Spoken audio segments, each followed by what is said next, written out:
Friends, कैसे हैं आप सभी लोग। आई होप आप लोग बढ़िया होंगे। एंड हम लोगों ने क्रिएटिंग एरे के ऊपर क्या कर ली थी, बात कर ली थी। आज हम लोग अपनी एरेज की प्रॉपर्टीज़ के ऊपर क्या करेंगे, बात करेंगे। ये सीरीज़ बेसिकली मैं अपने बारे में थोड़ा सा इंट्रो दे देता हूँ। My name is Priyank Singh and नंपाई की सीरीज़ शुरू हो चुकी है। बेसिकली नंपाई हम लोग क्या करेंगे, हम लोग पाइथन हमारा फिनिश हो चुका है। अब हम लोग नंपाई सीखेंगे। ये पाइथन की एक लाइब्रेरी होती है जिसका बहुत ज़्यादा यूज़ किया जाता है एआई एमएल और बेसिकली डाटा साइंस की फील्ड में। जहाँ पे भी नंबर्स का खेल आ जाता है वहाँ पे हमें नंपाई की ज़रूरत पड़ती है। And without this library, without this crash course, basically crash course नहीं, विदाउट दिस प्रो कोर्स आप लोग क्या कर सकते हो, नंपाई नहीं सीख सकते। मेरी गारंटी है, यूट्यूब पे मेरे से ज़्यादा बेटर नंपाई कोई नहीं पढ़ा पाएगा। सो चलो आ जाओ, हम लोग क्या करते हैं बेसिकली नंपाई की ना क्या करते हैं, बेसिकली प्रॉपर्टीज़ हम लोग एरे की ना प्रॉपर्टी के ऊपर क्या कर लेते हैं, बात कर लेते हैं। सो चलो आज का लेक्चर हमारा एरे के ऊपर होने वाला है। एरे की प्रॉपर्टीज़ को हम लोग आज क्या करेंगे, बेसिकली अपना शुरू कर देंगे। सो चलो आ जाओ, आप लोग क्या करो, बेसिकली शुरू करो। एंड आज का थोड़ा सा मेरा है ना, मतलब मोटिवेशन भी थोड़ा सा गिरा हुआ है क्योंकि अब ज़्यादा टाइम नहीं बचा है मेरे पास। जैसे कि आप लोगों को जो मेरे पुराने व्यूवर्स होंगे उन्हें पता होगा कि बेसिकली मैंने इस चैनल को सोचा था कि मैं कब तक ये चैनल को चला पाऊँगा, दिसंबर तक। एंड अब फ़ैब आ चुका है, तो मतलब अभी भी इस चैनल पे कुछ वैसा कुछ मतलब अच्छा-सा कुछ मतलब समझते हो ना आप लोग, रिस्पॉन्स नहीं है। तो इस वजह से बेसिकली अब थोड़ा-सा है ना, दिल में धक-धक होने लगी है कि क्या मैं सही भी कर रहा हूँ या नहीं कर रहा हूँ। तो बस वही है, चलो हम लोग कोई बात नहीं, हम लोग यहाँ पे है ना शुरू करेंगे, देखते हैं कब तक ये चैनल चलता है। सो एंड यहाँ पे हम लिखेंगे ndm.py करेंगे। अब मैं आप लोगों को धीरे-धीरे करके है ना चीज़ें समझाऊँगा कि बेसिकली ये एनडीएम क्या होता है। सो चलो आ जाओ, हम लोग क्या करते हैं, बेसिकली शुरू करते हैं। सो पहली चीज़ जो होती है, बेसिकली एनडीएम का क्या मतलब होता है, बेसिकली इसका मतलब होता है डायमेंशंस के बारे में क्या करना, पता करना, ठीक है। बेसिकली इसको हम लोग क्या करते हैं, बेसिकली एनडीएम का यूज़ कहाँ पे होता है, बेसिकली जो हम इसका हम यूज़ करते हैं बेसिकली अपने कितने डायमेंशंस होते हैं, बेसिकली हम डायमेंशंस का पता करने के लिए बेसिकली हम लोग क्या करते हैं, इसका यूज़ करते हैं, ठीक है। सो चलो हम लोग इसके ऊपर क्या करते हैं, बात करना शुरू करते हैं। एंड आज हम अपनी सारी प्रॉपर्टीज़ को क्या करेंगे, बेसिकली पढ़ने वाले हैं। सो चलो आ जाओ, हम लोग क्या करते हैं, माइक को थोड़ा दूर करते हैं एंड वीडियो स्टार्ट करते हैं, ठीक है। सो चलो आज मतलब मेरा मूड भी थोड़ा सा वैसा है, ठीक है, डाउन सा है। सो चलो हम लोग क्या करते हैं, बट कोई बात नहीं, हम लोग शुरू करते हैं। सो इम्पोर्ट नंपाई एज़ हम लोग क्या करते हैं, बेसिकली लिख देते हैं import नंपाई as NP. So basically होता है ना, कभी-कभी डाउन रहता है मूड, तो यहाँ पे मैंने एक वेरिएबल बना लिया एरे नाम का। एंड यहाँ पे मैंने नंपाई डॉट एरे करके इसका नाम दे दिया। अब यहाँ पे मैं क्या करूँगा, यहाँ पे जस्ट मैं आप लोगों के सामने क्या करूँगा, यहाँ पे मैं है ना कुछ नंबर दे दूँगा। जैसे मैंने यहाँ पे कोई रैंडम सी क्या कर दिया, यहाँ पे नंबर दे दिए इसको। बेसिकली कोई से भी नंबर दे सकते हो आप इसको, just give me a second. यहाँ पे अब मैं कौन-सा नंबर दे सकता हूँ उसको, 1 सेकंड के लिए दो मेरे को। यहाँ पे मैं क्या करूँ, इसको मैं इस तरीके से कर दूँगा। एंड अब मैं नीचे आ जाऊँगा और यहाँ पे अब 1 सेकंड के लिए रुको, just give me a second, ठीक है। सो 1 सेकंड के लिए रुको। ओके, ये क्या हो गया, ठीक है। सो चलो आ जाओ, अब यहाँ पे मैं क्या करूँगा, अब यहाँ पे बेसिकली मैं क्या कर दूँगा, यहाँ पे मैं फिर से कोई से नंबर्स क्या कर दूँगा, प्रोवाइड कर दूँगा। जैसे मैंने यहाँ पे रख दिया बेसिकली अपना कौन-सा नंबर दे दिया, मैंने यहाँ पे बेसिकली अपने 4, 5, 6 यहाँ पे क्या कर दिए, नंबर दे दिए। अब यहाँ पे अब मैं क्या करूँगा, अब मैं इसको जब मैं क क्या करने की कोशिश करूँगा, प्रिंट करने की कोशिश करूँगा, तो ये मेरे को बता देगा कितने डायमेंशंस है, ठीक है। अगर मैं यहाँ पे लिखूँ अपना प्रिंट लिखने की, अगर मैं यहाँ पे प्रिंट लिखूँ, ठीक है। एंड यहाँ पे मैं क्या करूँ, इसी वेरिएबल को मैं क्या कर दूँ, अरे जो हमने वेरिएबल लिखा है उसको लिखूँ एंड एनडीएम लिख दूँ। अब मैं इसको क्या करूँ, बेसिकली रन करने की कोशिश करूँगा। तो बेसिकली ये क्या कहेगा, ये मेरे को जस्ट आप लोगों के सामने just give me a second, ठीक है। सो यहाँ पे देख सकते हो कि इसने मेरे को बता दिया कि ये क्या है, ये देख सकते हो आप लोग, ये है 2 डायमेंशनल एरे, ठीक है। इसको अगर मैं यहाँ पे फिर से रन करूँ तो ये क्या बता देगा, मुझे बता देगा कि ये 2 डायमेंशनल एरे है। अब इसको मैं चाहूँ तो इसको मैं बढ़ा सकता हूँ, देखो कैसे। अब अगर मैं यहाँ पे देखो, just give me a second, यहाँ पे अब मैं क्या करूँ, इसको मैं बढ़ा कैसे सकता हूँ, अब मैं इसको है ना चेंज कर सकता हूँ। मैं इसको 3 डायमेंशनल एरे भी क्या कर सकता हूँ, कर सकता हूँ। कैसे? अब देखो इस तरीके से कर सकता हूँ। मैं कैसे कर सकता हूँ? मैं इसको 7, 8, 9 सो बेसिकली मैंने यहाँ पे इसमें और नंबर्स ऐड कर दिए। अब मैं इसको प्रिंट करूँगा तो बेसिकली अब देखोगे तो ये क्या दे देगा, अभी भी ये मेरे को 2 क्यों दे रहा है, ठीक है? सो मेरे को यहाँ पे अब ये 2 क्यों दे रहा है? कोई मेरे को बता सकता है? ठीक है? इस चीज़ का आंसर मेरे को बताओ कि मैंने तो यहाँ पे बेसिकली ये क्या करा, मैंने इस ब्लॉक को ऐड करा, ठीक है? सो इसको 3 देना चाहिए ना, लेकिन इसने मुझे 2 क्यों दिया? कोई मेरे को बता सकता है? ठीक है? इसका इसका क्वेश्चन का आंसर आप लोग क्या करोगे, मेरे को इस तरीके से क्या करोगे, बेसिकली दोगे व्हाई इट गिव मी 2, ठीक है? व्हाई इट गिव मी 2, ठीक है? Why it give me 2 instead, ठीक है? इंस्टेड ऑफ 3, ठीक है? 3 की जगह इसने मेरे को क्या दे दिया, 2 क्यों दे दिया? कोई मेरे को इस चीज़ के बारे में क्या करेगा, बताएगा? इस चीज़ का आंसर आप लोग क्या करोगे, मेरे को वीडियो के कमेंट सेक्शन में लिखोगे, ठीक है? और मेरे को बताओगे, क्योंकि लास्ट क्लास में मैंने आप लोगों को ना 2 डायमेंशनल अरे क्या करा था, समझाया था। जब मैंने आप लोगों को बेसिकली क्रिएटिंग अरेज़ पढ़ाया था, तो मैंने आप लोगों को बोला था कि 1 डायमेंशनल अरे अरे इस तरीके से होता है, 2 डायमेंशनल अरे इस तरीके से होता है। तो आप लोगों को मेरे को बताना पड़ेगा, ठीक है? क्योंकि लास्ट क्लास में पढ़ाया था, तो मैं आप लोगों से पूछ रहा हूँ कि ये यहाँ पे बेसिकली इसने 3 डायमेंशनल अरे क्यों नहीं शो करा मेरे को, ठीक है? आप लोगों को ये क्या करना पड़ेगा, बताना पड़ेगा एंड इसी चीज़ का आंसर क्या करूँगा मैं आप लोगों को है ना डिस्क्रिप्शन में भी दे दूँगा एंड सॉरी कमेंट सेक्शन पे भी लिख दूँगा एंड लास्ट क्लास में भी मैं आप लोग मतलब जो नेक्स्ट क्लास आने वाली है उसमें भी मैं आप लोगों को इस क्वेश्चन का आंसर क्या कर दूँगा बता दूँगा। बट इस चीज़ का आंसर जब आप लोग वीडियो देख रहे हो मतलब ये एक तरीके का क्विज़ फॉर्मेट की तरह मैं आप लोगों से पूछ रहा हूँ, ठीक है? एक्चुअली मैं इसी तरीके से पढ़ाता हूँ मतलब नंबर में मैं बहुत सारी चीज़ें आप लोगों से ही क्या करता हूँ पूछ लेता हूँ ताकि आप लोगों को भी क्या रहे चीज़ें है ना दिमाग में बैठती जाएँगी तो आप लोगों को बेसिकली नंपाई को क्या करना पड़ेगा बार-बार सीखना नहीं पड़ेगा, ठीक है? सो इस क्वेश्चन का आंसर आप लोग क्या करोगे मेरे को दोगे, ठीक है? आगे बढ़ते हैं। अब आगे बढ़ने के बाद अब हम लोग क्या करेंगे, अब हम लोग बेसिकली शेप्स के ऊपर क्या करेंगे, बात करेंगे, ठीक है? शेप्स के ऊपर अब हम लोग क्या करेंगे, बात करेंगे। देखो इसकी ना कई प्रॉपर्टीज़ होती हैं, जैसे अरेज़ की ना हमारे पास कुछ प्रॉपर्टीज़ होती हैं जिनको हमें पढ़ना पड़ता है, ठीक है? एक तो होती है डायमेंशंस की प्रॉपर्टीज़ होती है, ठीक है? एक होती है शेप की प्रॉपर्टी होती है, एक होती है हमारे पास कौन-सी प्रॉपर्टी होती है, ठीक है? मैं यहाँ पे लिख देता हूँ। एक हमारे पास होती है बेसिकली अपनी टोटल मतलब साइज़ की प्रॉपर्टी होती है जिसमें हम टोटल एलिमेंट चेक करते हैं और एक बेसिकली होती है हमारे पास डाटा टाइप की क्या होती है बेसिकली प्रॉपर्टी होती है। सो मैं यहाँ पे शेप लिख दूँगा, ठीक है? अब मैं शेप लिख दिया मैंने, अब मैं शेप की प्रॉपर्टी को मैं यहाँ पे क्या करूँगा, आप लोगों के सामने क्या करूँगा, जानने की कोशिश करूँगा एंड इसके बाद ना मैं आप लोगों के लिए एक कॉमन कोड लिखूँगा जिसमें आप लोगों को सब कुछ क्या करेगा बेसिकली समझ में आ जाएगा कि शेप कैसे डिफाइन करते हैं, ठीक है? और मतलब सारी चीज़ें जो भी हमने अभी तक सीखा रहेगा इस लेक्चर में, वो हम लोग क्या करेंगे उस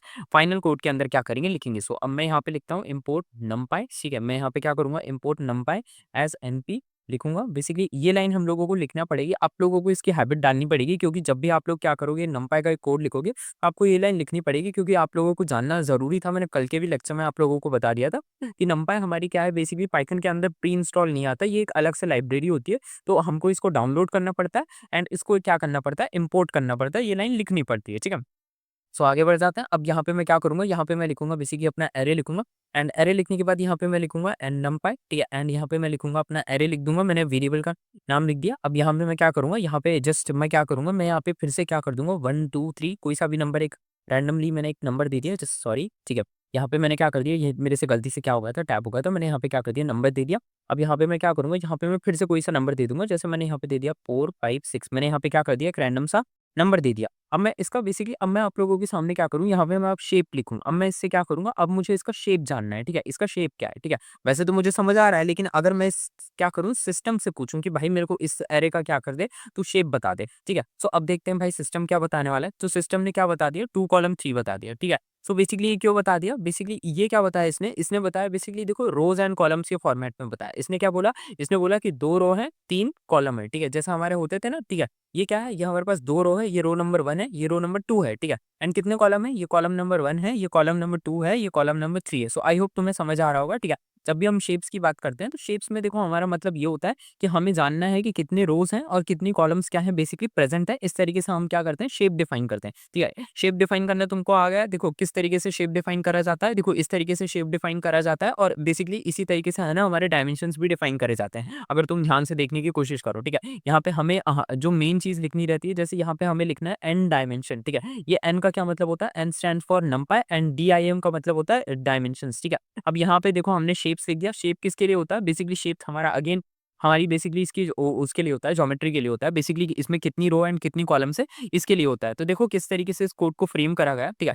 यहाँ पे पहले हमने हमारी लाइन लिखी, जो हमारी मेन लाइन है, जो हमारी कर्ता-धर्ता लाइन है, ठीक है? कि नंपाई को इम्पोर्ट करो, ठीक है? एंड उसको एनपी के फॉर्मेट में लिखो। हमने एक वेरिएबल बनाया एरे नाम का और फिर उसके अंदर लिखा हमने numpy डॉट एरे लिख दिया एंड यहाँ पे हमने एक एरे बना दिया, ठीक है? एरे क्या होता है? एरे ये नंबर्स होते हैं, ठीक है? जो हमने ये नंबर्स लिखे इनको हमने क्या कहा एरे दे दिया, ठीक है? इनको हम एरे कहते हैं, ठीक है? अब इसके बाद हमें क्या करना था, हमें शेप जानना था, ठीक है? सो हमने क्या करा, हमने प्रिंट लिखा, ठीक है? हमने ब्रैकेट के अंदर जो हमने ये वेरिएबल लिखा था एरे उसको लिखा, ठीक है? एंड डॉट करके हमने शेप डाल दिया, ठीक है? इससे क्या होगा, इससे बेसिकली हमने हमारे सिस्टम को बोला कि भाई तू एक काम कर, तू प्रिंट कर और प्रिंट करके जो बेसिकली जो मैंने तेरे को ये वेरिएबल के अंदर जो ये एरे दे रखा है, ठीक है? उसका तू मेरे को क्या कर दे, शेप बता दे, ठीक है? ये बेसिकली इस पूरे कोड का क्या था, बेसिकली समरी थी, ठीक है? ये पूरा कोड इस तरीके से बैकएंड में क्या कर रहा है, काम कर रहा है। आपने अपने कंप्यूटर को बेसिकली आपने अपने सिस्टम को इस तरीके की लैंग्वेज में क्या कर रखा है, कमांड दे रखा है, ठीक है? आई होप तुमको क्या हो चुका होगा, समझ में आ चुका होगा। अब हम लोग बेसिकली अपना क्या आगे बढ़ते हैं। अब हम लोग है ना साइज़ के ऊपर थोड़ी-सी बात कर लेते हैं। देखो, अभी जैसे-जैसे हम लोग लेक्चर में आगे बढ़ते जाएँगे ना, वैसे-वैसे तुम्हें है ना चीज़ें बड़ी लगती जाएँगी। अभी बेसिकली देखो, अभी जो चीज़ें हैं चल रही हैं, वो बेसिकली बहुत छोटी-छोटी चीज़ें हैं, ठीक है? तुम्हें बेसिकली अभी तो देखो, अभी तो क्योंकि हम लोग नंपाई के अंदर देखो, अभी तो एंटर ही हो रहे हैं, ठीक है? अभी मतलब हम लोग सरफेस पे चल रहे हैं। जैसे-जैसे हम लोग नंपाई के अंदर एंटर करते जाएँगे, वैसे-वैसे हम बड़े डाटा को क्या करते जाएँगे, हैंडल करते जाएँगे, तब तुम्हें बेसिकली मज़ा आएगा। अभी के लिए हम छोटे-छोटे डाटाज़ के साथ क्या कर रहे हैं, बेसिकली बातचीत कर रहे हैं। सो बेसिकली अपनी बात होने दो, ठीक है। अब यहाँ पे मैं क्या करता हूँ, यहाँ पे मैं लिख देता हूँ बेसिकली अपना import numpy as MP and basically video को थोड़ा सपोर्ट दिखाओ बेसिकली, मतलब समझते हो ना कि है ना? मतलब मेरा तो बेसिकली पूरा पत्ता हिल चुका है, मतलब कुछ समझ-वमझ आता नहीं है, ठीक है। कभी-कभी बहुत ज़्यादा क्या होता है, स्ट्रेस होता है, ठीक है। सो यहाँ पे चलो हम लोग क्या करते हैं बेसिकली, यहाँ पे मैं लिख देता हूँ, अरे लिख देता हूँ। मैंने अपने उसका नाम दे दिया numpy डॉट अरे लिख दिया। तुम लोग चाहे तो कोई सा भी नाम लिख सकते हो, ठीक है। अब यहाँ पे मैं क्या करूँगा, यहाँ पे मैं इस तरीके से क्या करूँगा, इसके अंदर लिख दूँगा मैं अपना 1, 2, 3 लिख दिया मैंने। अब इसके बाद बेसिकली हाँ, ठीक है, इसको नीचे कर देंगे। अब बेसिकली अब मैं यहाँ पे क्या करूँगा, अब मैं यहाँ पे फिर से कोई नंबर दे दूँगा। जैसे मैं यहाँ पे फिर से नंबर दे देता हूँ 4, 5, 6। अच्छा, आप लोग कोई और से भी नंबर दे सकते हो। ये टोटली ना मेरे ऊपर डिपेंड कर रहा है कि मैं क्या है ना, कौन से नंबर दे रहा हूँ। तुम लोग चाहे तो बेसिकली कोई सा भी नंबर दे सकते हो, तुम्हारे ऊपर डिपेंड करता है, ठीक है। सो यहाँ पे अब मैं क्या करूँगा, यहाँ पे मैं अब आप लोगों के सामने लिखूँगा बेसिकली अपना प्रिंट लिखूँगा। Just give me a second. यहाँ पे मैंने प्रिंट लिख दिया एंड प्रिंट लिखने के बाद अगेन मैं क्या करूँगा, वही सेम ट्रिक अपनाऊँगा। मैंने जो मेरा वेरिएबल का नाम था वो लिख दिया। अब मुझे साइज़ जानना है ना, तो मैं यहाँ पे क्या करूँगा, सिंपली साइज़ लिख दूँगा, ठीक है। इस तरीके से मैं लिख दूँगा। अब जैसे ही मैं इसको प्रिंट करूँगा तो ये मेरे को साइज़ बता देगा। देख सकते हो इसने साइज़ बता दिया। साइज़ का बेसिकली मतलब होता है कि कितने एलिमेंट्स हैं इसके अंदर। तो अब तुम खुद ही देख सकते हो कि भाई इसके अंदर 6 एलिमेंट्स हैं ना। देखो 1, 2, 3, 4, 5, 6। इसके अंदर 6 एलिमेंट्स हैं, तो बेसिकली इसी वजह से इसने क्या कर दिया, इसने मेरे को जब जब देखो जब भी हम साइज़ की बात कर रहे होते हैं ना, तो ये हमको बेसिकली कितने, ये हमको साइज़ का इन द सेंस क्या मतलब होता है, साइज़ का मतलब होता है कि इसके अंदर एलिमेंट्स कितने हैं, कितने कितने बंदे इसके अंदर हैं। जैसे होता है ना गेम में कि भाई तेरी स्क्वाड में कितने बंदे हैं, ठीक है? तो वो बोलता है ना तो कि भाई 4 बंदे हैं, ठीक है? कभी-कभी ऐसा होता है कि है ना सब लोग मर जाते हैं, तो बोलते हैं भाई स्क्वाड में कौन बचा है? तो वही तुम बोलते हो ना कि अरे मैं ही बच गया हूँ भाई। तो वैसा ही रहता है, ठीक है? जब भी तुम लोगों का बेसिकली क्या पूछा जाए, जब भी तुम लोगों का साइज़ पूछा जाए, तो साइज़ का मतलब होता है कि कितने क्या है, कितने नंबर्स या कितनी वैल्यूज़ क्या है बेसिकली आपके अरे के अंदर असाइन की गई हैं, कितनी वैल्यूज़ आपके अरे के अंदर क्या है प्रेज़ेंट है, ठीक है? इसके अलावा जब हम लोग बात करते हैं बेसिकली अपनी शेप की, तो शेप का ये मतलब होता है कि आपके पास कितनी रोज़ एंड कॉलम्स क्या हैं बेसिकली प्रेज़ेंट है। तो हमें 2 रो हैं इसमें और 3 कॉलम थे, ठीक है। साइज़ में तुम लोगों को आई होप पता चल गया होगा कि कितने बंदे प्रेज़ेंट हैं, ठीक है। अब आगे बढ़ते हैं। अब हम लोग बेसिकली अपना क्या कर लेते हैं, अपना डाटा टाइप के ऊपर भी क्या कर लेते हैं, टाइप के ऊपर हम लोग क्या कर लेते हैं, बात कर लेते हैं, ठीक है। टाइप डॉट हम लोग क्या करते हैं, हम लोग टाइप डॉट पाइथन के बारे में जान लेते हैं। अच्छा, ये हम लोग टाइप के बाद डॉट पीवाई क्यों कर रहे हैं? बेसिकली देखो ये पूरी लाइब्रेरी ही है ना पाइथन के अंदर ही पढ़ाई जाती है, ठीक है। पाइथन का ही एक पार्ट है, ठीक है। मतलब पाइथन का एक एक्सटेंडेड पार्ट कह सकते हो। इसीलिए हम लोग अभी भी जो हमारी फाइल्स होती हैं, ठीक है, जो तो उनमें हम py डॉट py करते हैं, जो एक्सटेंशन होती है, जो अभी भी हम लोग पाइथन के अंदर ही क्या करते हैं, इसको बेसिकली रन करते हैं, ठीक है। मतलब एक तरीके से कह सकते हो कि तुम अभी भी ये पाइथन का ही पार्ट है, लेकिन एक एक्सटेंडेड पार्ट है, ठीक है। पाइथन का ये एक्सटेंडेड पार्ट होती है, ठीक है। अब यहाँ पे तुमको है ना डाटा टाइप के बारे में पूछ रहा है, तो अब अगेन अब यहाँ पे तुम क्या करोगे, ठीक है, इम्पोर्ट numpy लिखोगे, ठीक है, इम्पोर्ट numpy एसएनटी, ठीक है। अब यहाँ पे हम कर देंगे, अब आगे बढ़ते हैं, ठीक है। अब यहाँ पे मैं लिखूँगा बेसिकली अपना अरे लिख दूँगा एंड अरे लिखने के बाद यहाँ पे मैं क्या करूँगा, numpy डॉट अरे कर दूँगा। अब यहाँ पे मैं क्या करूँगा, यहाँ पे मैं आप लोगों के सामने क्या कर दूँगा, जैसे मैं यहाँ पे अब वही सिंपल सा मैं क्या करूँगा, नंबर क्या करूँगा, पुट करने की कोशिश करूँगा। अब जैसे ही मैं इसके अंदर क्या करूँ, नंबर पुट कर दिया मैंने। अब मैं फिर से इसको क्या कर देता हूँ, नीचे कर देता हूँ। अब नीचे करने के बाद मैं यहाँ पे क्या करूँगा, मैं यहाँ पे कर दूँगा बेसिकली अपना 4, 5, 6। मैंने यहाँ पे क्या कर दिया, नंबर्स को क्या कर दिया, बेसिकली प्रेज़ेंट कर दिया, ठीक है। अब यहाँ पे मैं क्या करूँ, अब यहाँ पे मैं बेसिकली अपना प्रिंट कर दूँ एंड यहाँ पे मैं क्या कर दूँ, यहाँ पे मैं आप लोगों के सामने क्या कर दूँ, अरे कर दिया। अब मैं यहाँ पे क्या कर दूँगा, डाटा टाइप क्या कर दूँगा, बेसिकली प्रेज़ेंट कर दूँगा, ठीक है। अब ज़रा ध्यान से देखने की कोशिश करना, मैं यहाँ पे क्या कर दूँगा, रन करूँगा इससे। जैसे ही मैं डाटा टाइप रन करूँगा, तो यहाँ पे इंटीजर 64 लिखा आ रहा है, ठीक है। बेसिकली यहाँ पे इंट 64 क्यों लिखा आ रहा है, कोई मेरे को बता सकता है? एंड इंट 64 का बेसिकली क्या होता है, मतलब क्या होता है, कोई मेरे को बता सकता है? ठीक है। देखो 64 और 32 तुम लोगों ने बेसिकली क्या कहते हैं, तुम लोगों को पता है कि बेसिकली इसका क्या मतलब होता है? बताओ, कोई मेरे को बता सकता है? ठीक है, इसका क्या मतलब होता है इंट 64 का? बेसिकली इंट 64 बेसिकली देखो मैं सब तुम्हें समझा देता हूँ। इंट का क्या मतलब होता है? इंट का मतलब होता है जैसे तुम्हें नाम से ही पता चल रहा होगा, ठीक है? इंट 64 का मतलब होता है, ठीक है, इंटीजर, ठीक है? और 64 का जो तुम्हारा इंट 64 है ना, ठीक है? 64 का मतलब होता है 64 बिट मेमोरी, ठीक है? जो कि बेसिकली नंबर यूज़ मतलब जो आपके नंबर यूज़ करते हैं ना, ठीक है? मतलब 64 बिट्स की जो आपकी मेमोरी है, ठीक है? इसको यूज़ करा जा रहा है नंबर्स को क्या करने में, स्टोर करने के लिए यूज़ करा जा रहा है। जैसे कि ये जो इंट 64 है, इंट का मतलब होता है, ठीक है, इंटीजर, ठीक है? यहाँ पे मैं आप लोगों को समझा देता हूँ, ठीक है? आप लोगों में से बेसिकली इसका रिस्पॉन्स आप लोगों ने देखा होगा, ठीक है? तो इंट 64 जो है आपके सामने ये क्या है बेसिकली लिखा गया है। तो ये बेसिकली इसका क्या मतलब होता है? इसका मतलब होता है बेसिकली आपका क्या है, ये इंटीजर है, ठीक है? तो ये क्या है आपका, ये क्या है आपका, ये एक इंटीजर है। इंटीजर क्या होता है? इंटीजर होते हैं जैसे हमारे पूरा नंबर होता है, ठीक है? पूरे नंबर मतलब पूरा number in the sense basically आप लोगों का कह सकते हो 1 हो सकता है, ठीक है? 2 हो सकता है, ठीक है? 1 हो सकता है, 2 हो सकता है, 100 हो सकता है, कुछ भी हो सकता है, 200 हो सकता है, कुछ भी हो सकता है, ठीक है? पूरा नंबर, ठीक है? अब यहाँ पे बेसिकली आप लोगों का जो 64 निकल जाता है, अब ज़रा ध्यान से देखने की कोशिश करो, ठीक है? ये क्या है, ये अपना 64 है, ठीक है? 64 क्या निकल के आता है? तो 64 का मतलब होता है 64 बिट मेमोरी, ठीक है? इसका इसको मैं आप लोगों को समझा देता हूँ। 64 का क्या मतलब होता है? 64 बिट मेमोरी होता है, ठीक है? 64 बिट मेमोरी होता है जो यूज़ करते हैं, ठीक है? यूज़ करते हैं, ठीक है? किस चीज़ में? ठीक है, नंबर स्टोर करने में, ठीक है? क्या करने में? नंबर स्टोर करने में, ठीक है? सो ये बेसिकली जो आपका इंट 64 लिखा है ना, तो बेसिकली क्या होता है? बेसिकली ये हम लोग क्या मतलब जो हमने इंटीजर्स होते हैं ना, जो हम बड़े इंटीजर्स को क्या करते हैं बेसिकली स्टोर करने के लिए क्या करते हैं? यूज़ करते हैं। अब जैसे कि यहाँ पे देखोगे, यहाँ पे बेसिकली हम लोगों का क्या था? ये ज जैसे कि यहाँ पे हमारे ये नंबर्स है, ठीक है? सो इनको स्टोर करने के लिए हमको क्या लगा है? इनको हमें स्टोर करने के लिए बेसिकली क्या लगा है? अपना इंट 64 लगा है। अब मैं आप लोगों को जब नेक्स्ट क्लासेस में हम लोग बढ़ेंगे ना, ठीक है? सो बेसिकली आप लोगों को मैं बताऊँगा कि सिर्फ़ इंट 64 नहीं होता, इंट 32 भी होता है, फ्लोट 64 भी होता है। तो ये सारे जो नंबर्स होते हैं ना, ये बेसिकली आप लोगों को नेक्स्ट क्लास में क्या करेंगे पता चलेंगे कि ऐसे टाइप के भी बेसिकली क्या होते हैं बेसिकली मतलब ऐसे टाइप के भी क्या होते हैं हमारे डाटा टाइप्स क्या होते हैं बेसिकली प्रेज़ेंट होते हैं कि किस फॉर्मेट में क्या करेगा ये नंबर्स को क्या करा गया है, स्टोर करा गया है। जैसे यहाँ पे ये नंबर्स हैं, तो ये इंट 64 के फॉर्मेट में रखे रखे गए हैं, ठीक है? अगर आप चाहो तो आप इसको क्या कर सकते हो, आप इसको मैं अभी चेंज करके आपकी आँखों के सामने क्या कर सकता हूँ, फ्लोट 64 के फॉर्मेट में भी क्या कर सकता हूँ, स्टोर कर सकता हूँ। कैसे कर सकता हूँ? अभी मैं आप लोगों को दिखा दूँगा, ठीक है? अगर मैं यहाँ पे करके दिखाना चाहूँ तो ये देख सकते हो कि आपके सामने क्या आ चुका है, फ्लोट 64 आ चुका है। कैसा आया? मैंने वहाँ पे क्या कर दिया, डेसिमल नंबर रख दिया। आप देखोगे मैंने 4.2 रख दिया, ठीक है? सो इससे बेसिकली हमें ये समझ में आता है कि जब हम बेसिकली टाइप की बात करते हैं, तो ये बेसिकली जो हमारे सामने इंट 64 आता है, जो फ्लोट 64 आता है, ठीक है? और बेसिकली जो हमारा इंट 32 आता है, ये सब बेसिकली टाइप्स होते हैं जिनके बारे में हमें डिटेल में जानना चाहिए, ठीक है?